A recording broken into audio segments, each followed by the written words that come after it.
अच्छा, तो ये ऐसे होगा। ठीक है। बस कर केतकी, कितनी देर से पढ़ाई कर रही है।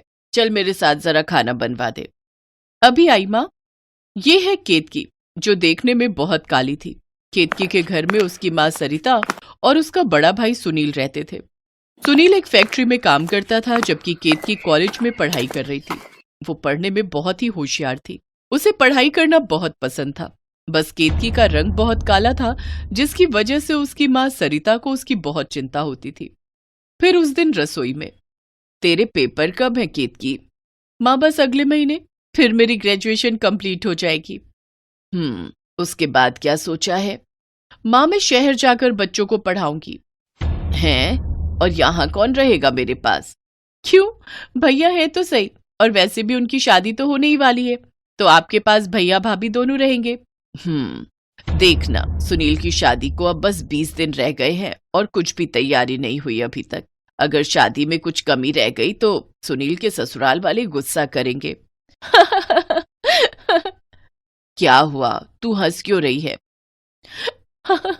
हंस इसलिए रही हूं माँ कि आप तो ऐसे घबरा रही हो जैसे शादी सुनील भैया की नहीं मेरी हो रही है। अरे आप लड़के की माँ हो, आपको किस बात की टेंशन?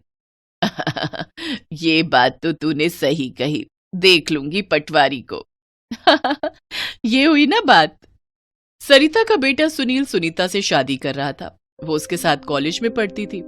दोनों को प्यार हुआ और दोनों ने शादी का फैसला कर लिया। सुनीता का भाई पटवारी था। इस बात का सुनीता को बहुत घमंड था और वो एक नंबर की नक चढ़ी थी।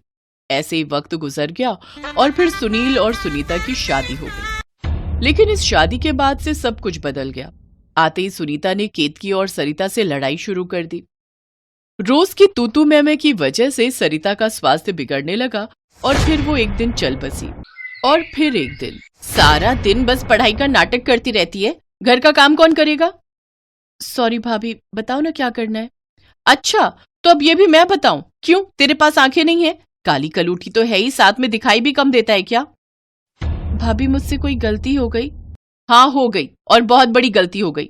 अच्छा, तो तब होता जब तू भी अपनी माँ के साथ निपट लेती, कम से कम हम तो चैन से रह पाते। रोज रोज के तानों से केतकी परेशान हो चुकी थी। वो रोते हुए वहां से चली गई। उसने कभी नहीं सोचा था कि उसकी माँ के मरने के बाद उसे ये सब सुनना पड़ेगा। उधर उसे रोते हुए देखकर सुनील ने अपनी पत्नी सुनीता से पूछा, तुमने कुछ कहा क्या केतकी को? वो रो क्यों रही है? कहा ना, पढ़ाई का बहाना करके बैठी रहती है सारा दिन। घर का सारा काम मुझे अकेले को करना पड़ता है। तुमने इसकी जल्दी से शादी करा दो। हाँ, लड़का देख तो रहा हूं, पर तुम्हारी बहन का काला रंग देखकर उससे कोई शादी करने को राजी नहीं है ना? नहीं, ऐसी बात नहीं है। वो तो कोई अच्छा लड़का मिल नहीं रहा है ना, इसलिए। जितनी वो काली है ना, कोई अच्छा लड़का मिलेगा भी नहीं उसको। अरे किसी से भी ब्याह दो, क्या फर्क पड़ता है? कम से कम उसका घर तो बसेगा और मेरा भी पिंड छूटेगा। तुम ऐसे क्यों बोल रही हो? ऐसे किसी से भी कैसे करा दूं? बहन है वो मेरी। ओफो, तुम तो ना बस चुप ही रहो। और अगर ज्यादा प्यार आ रहा है ना अपनी बहन पर, तो तुम कर लो अपनी कोशिश, और जब कोई लड़का ना मिले ना तो मुझे बताना। मेरे गांव में बहुत लड़के घूम रहे हैं, किसी न किसी के सर मढ़ी दूंगी इसे। केतकी अपने भैया भाभी की बात सुन रही थी। वो बस रोए जा रही थी। तभी उसने फैसला किया कि वो अब अपने भैया पर बोझ नहीं बनेगी और अपनी जिंदगी खुद संवारेगी। और ऐसे में उसे याद आया गौरव, जो उसी के कॉलेज में पढ़ता था। पूरा कॉलेज उसके रंग का मजाक बनाता था। बस एक गौरव ही था जो उसकी इज्जत करता था और उसे पसंद भी करता था। गौरव पढ़ाई के बाद शहर जाकर कॉम्पिटिटिव एग्जाम्स की तैयारी कर रहा था। जाते वक्त उसने केतकी को अपना फोन नंबर दिया था। केतकी, कहाँ जा रही है तू? जाने दो उसे, लौट आएगी। जाएगी कहाँ? केतकी ने घर से बाहर निकलते ही गौरव को फोन किया और उससे मदद मांगी। गौरव ने उसे अपने पास शहर बुला लिया। वहां गौरव उसे स्टेशन पर लेने आया। गौरव की मदद से केतकी एक स्कूल में बच्चों को पढ़ाने लगी और अपने खर्च भर को पैसे कमाने लगी। केतकी ने फैसला कर लिया था कि वो कुछ बड़ा करके दिखाएगी और उसके बाद ही घर लौटेगी। केतकी सुबह से शाम तक स्कूल में पढ़ाती और गौरव के साथ मिलकर एग्जाम्स की तैयारी करती। अगले ही साल गौरव ने यूपीएससी क्रैक कर दिया और वो आईपीएस बन गया। उसकी कामयाबी पर केतकी बहुत खुश थी। और फिर उसी शाम, आज मैं तुम्हारे लिए बहुत खुश हूं गौरव, बताओ तुम्हें क्या चाहिए? पक्का, जो मांगूंगा वो दे सकोगी? अब बताओ, जितने पैसे हैं मेरे पास सब खर्च कर दूंगी तुम्हारे लिए। मुझे तुम्हारे पैसों की नहीं, बल्कि तुम्हारी जरूरत है केतकी। वो भी पूरी जिंदगी के लिए। मैं तुमसे शादी करना चाहता हूँ। क्या मैं तुम्हें पसंद नहीं हूँ? बहुत पसंद हो, लेकिन एक आईपीएस के घर वाले कभी एक काली गरीब लड़की के घर रिश्ता लेकर नहीं आएंगे। पर मैं तो तुमसे प्यार करता हूँ ना। इसीलिए तो कह रही हूँ, तुमने खुद को साबित कर दिया और अब मेरी बारी है, ताकि तुम भी अपने घर वालों को शान से मेरे घर ला सको। उस दिन के बाद से केतकी ने और ज्यादा मेहनत करनी शुरू कर दी। ऐसे 1 साल बीत गया। केतकी ने अपना एग्जाम दे दिया और फिर एक दिन उसे पता चला कि उसके भाई की तबीयत काफी खराब है। वो फौरन अपने भाई से मिलने पहुंची। केतकी के आने से उसके भाई को बहुत खुशी हुई, जबकि उसकी भाभी सुनीता उसे देखकर चल भुन गई। केतकी की सेवा से उसका भाई जल्दी ठीक हो गया। और फिर एक दिन, सुनो, आज गांव से कुछ लोग आ रहे हैं। अच्छा, क्यों? अरे वो मैंने केतकी की शादी की बात की थी। वो हमारे गांव का एक लड़का है, खुद की टैक्सी चलाता है। थोड़ा काला है, पर केतकी भी तो काली है। सुनील अपनी पत्नी से कुछ कह नहीं पाया। उसे लगा कि शायद केतकी की यही किस्मत है। शाम को सुनील के घर के बाहर एक टैक्सी आकर रुकी। वो टैक्सी वाला अपनी माँ को साथ लेकर केतकी को देखने आया था। और फिर, जल्दी कर, लड़के वाले आ गए कब के। हाँ भाभी, मैं तैयार हूँ। सुनीता केतकी को लेकर गेस्ट रूम में आ गई। टैक्सी वाले को देखकर सुनीता ने कहा, ये है मेरी ननद केतकी, स्कूल में पढ़ाती है, ठीक ठाक कमा लेती है। वो क्या है ना, थोड़ा दौड़ धूप ज्यादा करती है, तो इसीलिए रंग थोड़ा दब गया है। झूठ मत बोलो भाभी, मैं तो बचपन से ही काली हूँ। चुप कर, बड़ी मुश्किल से ये लोग फंसे हैं। नहीं भाभी, मुझे इन लोगों को नहीं फंसाना। वो देखो भाभी, लड़के वाले तो अब आए हैं। आप कौन हैं और आप इसे सल्यूट क्यों कर रहे हैं? नमस्ते, मेरा नाम गौरव है और मैं निशांतपुरा का एसपी हूँ। आपसे केतकी मैडम का हाथ मांगने आया हूँ। केतकी मैडम? जी, केतकी ने यूपीएससी टॉप किया है। अब वो एक आईएएस ऑफिसर बनेंगी। इतना सुनते ही टैक्सी वाला चुपचाप वहां से खिसक लिया और सुनीता का मुंह खुला का खुला रह गया। पटवारी की बहन की बोलती आईएएस ननद के सामने बंद जो हो गई थी।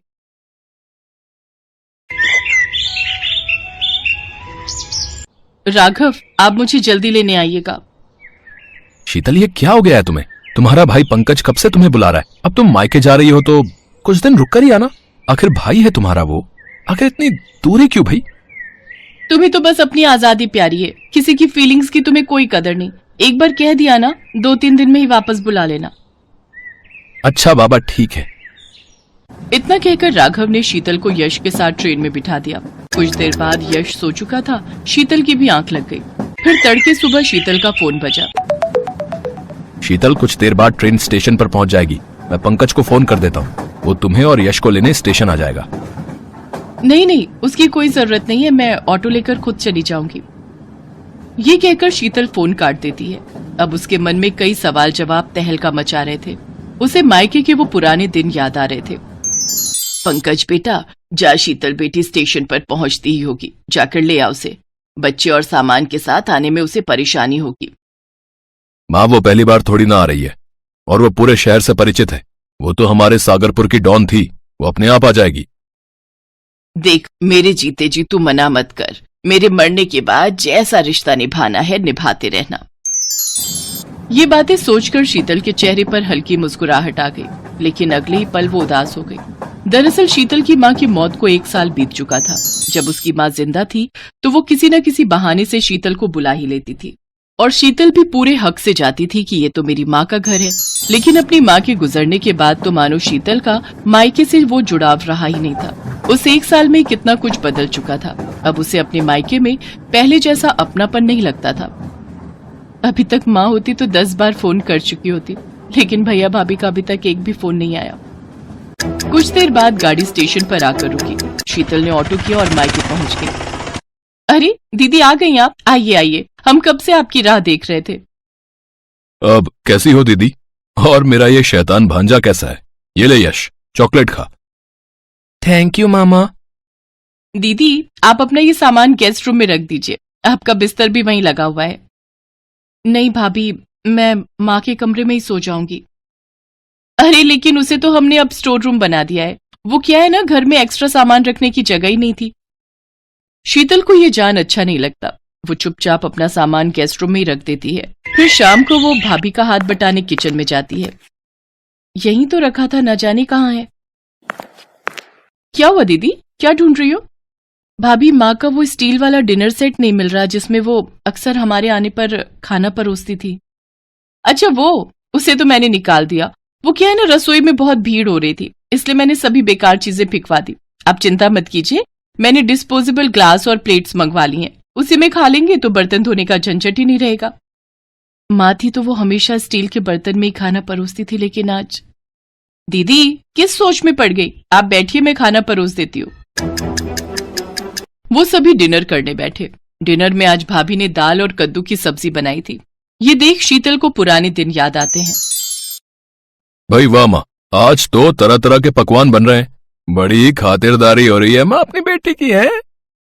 हाँ तो एक ही तो बेटी है मेरी, ना जाने ससुराल में अपनी पसंद का कुछ खा भी पाती होगी या नहीं। ले बेटी खा, और मेरे नाती के लिए मैंने इनके पसंद के नूडल्स और बर्गर भी बनाए हैं। नानी माँ, तुम बहुत अच्छी हो, हमारा कितना ख्याल रखती हो। तभी यश अपनी माँ से, माँ मुझे नहीं खानी ये कद्दू की सब्जी। नानी माँ थी तो वो हमारे लिए कितना अच्छा अच्छा खाना बनाती थी। चुप कर यश, ऐसा नहीं बोलते, जो बना है हमें वही खाना चाहिए। चलो अब चुपचाप से खाना खाओ। शीतल को मायके आकर रह रहकर अपनी माँ की याद सताती थी। ऐसे ही 3 दिन बीत गए। 3 दिन अपने मायके में रहने के बाद अगली सुबह शीतल की रवानगी थी। जाने से पहले पंकज एक चाबी लेकर आया और उसने शीतल को दी। ये क्या है भैया? दीदी, ये माँ के कमरे में जो संदूक रखा था उसकी चाबी है। वो शायद उनका सबसे अजीज संदूक था और माँ मुझसे ज्यादा तुमसे लाड रखती थी, इसलिए मैं और तुम्हारी भाभी चाहते हैं कि इसे आप ही खोलो। लेकिन ऐसा क्यों? क्योंकि दीदी इस पर आपका अधिकार है। माँ हमेशा कहती थी कि मेरे मरने के बाद ये पूंजी शीतल को देना, वही इसकी कीमत समझ सकती है, इसलिए बेहतर होगा अगर आप ही इसे खोलें। कांपते हाथों से शीतल ने वो बक्सा खोला। उसमें सबसे ऊपर शीतल के पापा का वो खादी वाला कुर्ता पजामा रखा हुआ था जो कि उनका पसंदीदा था। गायत्री, से संभाल कर रखना, मैं इसे पंकज के जन्मदिन पर पहनूंगा। हाँ। हद करते हो जी, दुनिया इतनी आगे बढ़ चुकी है, वो कोट पैंट और सफारी सूट पहनती है और तुम ये खादी का कुर्ता पहनोगे। दुनिया जो पहनती है पहनने दो भाई, लेकिन मैं तो यही पहनूंगा। हाँ। लेकिन पंकज के जन्मदिन का अरमान मन में दबाए पापा एक दुर्घटना का शिकार हो गए और सब कुछ यहीं छोड़कर चले गए। शायद उस दिन से वो कुर्ता माँ का अजीज हो गया था। उसके नीचे देखा तो भाई के अन्नप्राशन के कपड़े रखे हुए थे। शीतल ने जब और गहराई से देखा तो उसमें एक गुड़िया रखी हुई थी जिससे शीतल बचपन में खूब खेलती थी।